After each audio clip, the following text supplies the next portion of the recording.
Mabuhay! Huwag kayong maingay, busy sila Importanteng mahalaga ring ginagawa niya para to sa kinabukasan ng Hinebra.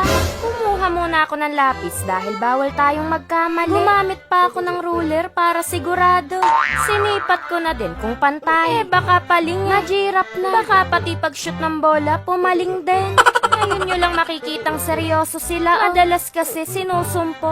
Hindi tayo si Madam Aura na nanghuhula kung ano ang mangyayari sa hinaharap. Ano ba kayo? Masyado ng lumai. Dito tayo sa bago. Kela madalas nga lang sumpungin pero pwede nang pagtyagaan. Nilagyan ko na din ng corona. Kita nyo, yan ang magpapanalo dyan. Maaga akong nakarating sa venue kung saan maglalaro ang Hinebra. Pasensya na kayo, excited Nagtataka nga ako, bakit konti yata yung mga nakapark na sasakyan. Inisip ko na lang, naglakad silang lahat. Ayan na sila parang batang tumatalon. Nasa labas pa lang, nagwawala na. Akala mo sasabak sa welga. Hinarang kami ni Sir para sa ticket. Nung ipinakita ko, hindi daw dito yung laban ng Hinebra. Men's volleyball po. Ayun. Thank you ha. Pasensya na ha.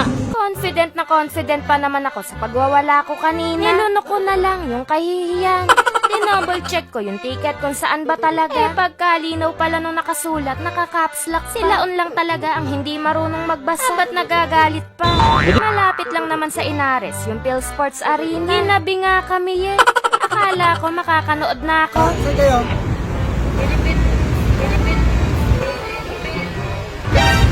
Sports ko. Doon, kabila. Mukha nila na kung saan-saan na napadpad. Nanonood naman ako ng live sa TV nga lang. Are, sigurado na rin. Nasa tamang lugar na tayo. Kapag hindi pa, umuwi na lang tayo. Syempre, joke lang yan. Kahit last minute ng Hinebra, panonoorin natin yan.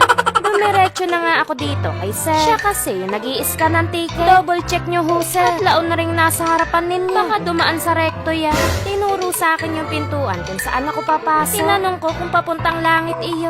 Initian lang ako. Hinanap ko yung upuan ko kasi malaki na ako. Alam ko na yung ginagawa ko. Pero natapos yung pagiging bida-bida ko nung nilapitan ako ng staff. Naramdaman niya siguro na magdudulot lang ako ng sigalo kapag hindi pa ako nakaupo. Wal ba ang magpasok ng sariling pagkain? Dito lang sa loob pwede kang bumili. Kaya naman nagtanong na ako kung magkano. At nung malaman ko yung mga halaga, lunuklaway muna tayo ngayon. Ang mahalaga, nakanood tayo. Hinebra to. Yun lang ang isipin natin. Kaya naman ang laway ko to.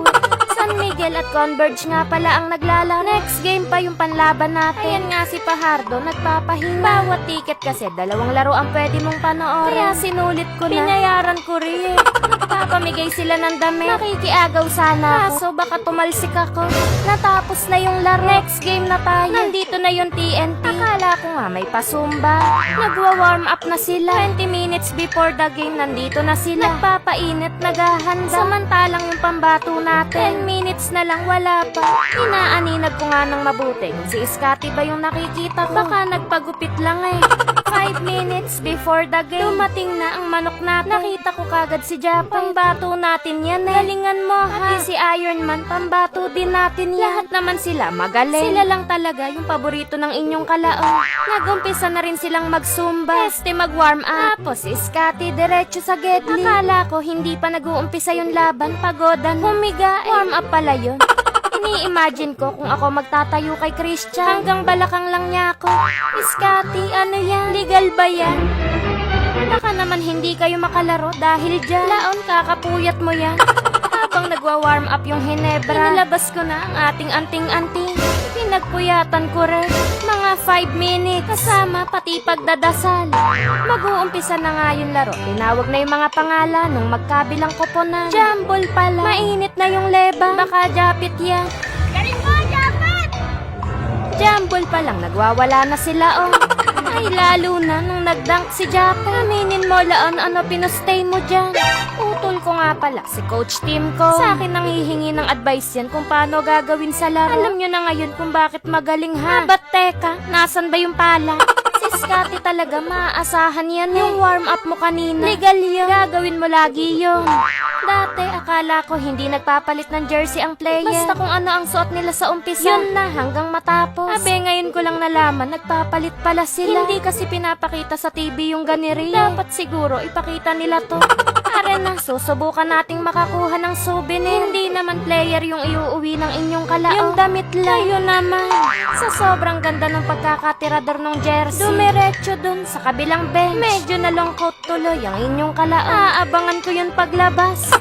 Jumble ulit sila mga laaso, ayaw ni Pinto. Hindi akma yung high. Bakit naman hinatak mo sa Gedli, Jape? Hinagis na ni Ref yung bola. Hindi nakuha ng Hinebra. Pero ayos lang yan, Jape. Pambato ka pa rin na lao. Kita mo naman magaling kang kukuha at magpapasa. Hawak na ni Scotty yung bola. Kaya dapat ilista nyo na. Siguradong puntos yan. Nagiinit nga si Scotty. Ganiyang pag-iinit sana lagi. Wala nang magtatanong kung paano ka mag-warm up. Mapahiga o dapa pa yan. Sige lang. Ayan na nga si Pinto. Nag-tres na. Ganadong-ganado tuloy sila. Pati yung buong arena nagwawala. Kaya pala na nagpunta ako sa Inaris kanina. Walang sumisigaw. Nandito pala silang lahat. Fourth quarter na mga laon. Tatlo lang ang lamang ng manok natin. Kabado 20 ko dyan. Hindi kayo pa pwedeng hindi manalo. Dahil bukod sa 2 beses akong naligaw, tinaya ko lahat dito. Pati titulo ng bahay namin. Laon, wala kayo nun. Tumigil ka. Palahin kita riyan eh. Graduate na si Brando. Ayos lang yan, kasama sa buhay yan. Tinanggal ni Japet yung kaba ko sa dibdib. Natapos ang laro. Sabi sa inyo, alam ko magiging resulta yan. Nanalo ang Hinebra. Dahil yan sa daladala nating anting-anting. Uwian, nakikita nyo ngayon yung mga ngiting tagumpay. Mga Hinebra yan. Yung mga hindi naman nakangiti. Sigurado, goods na yan. At may isang laon na naman ho ang nagwag. Dadasal kasi kayo. Yun lang, hanggang sa muli.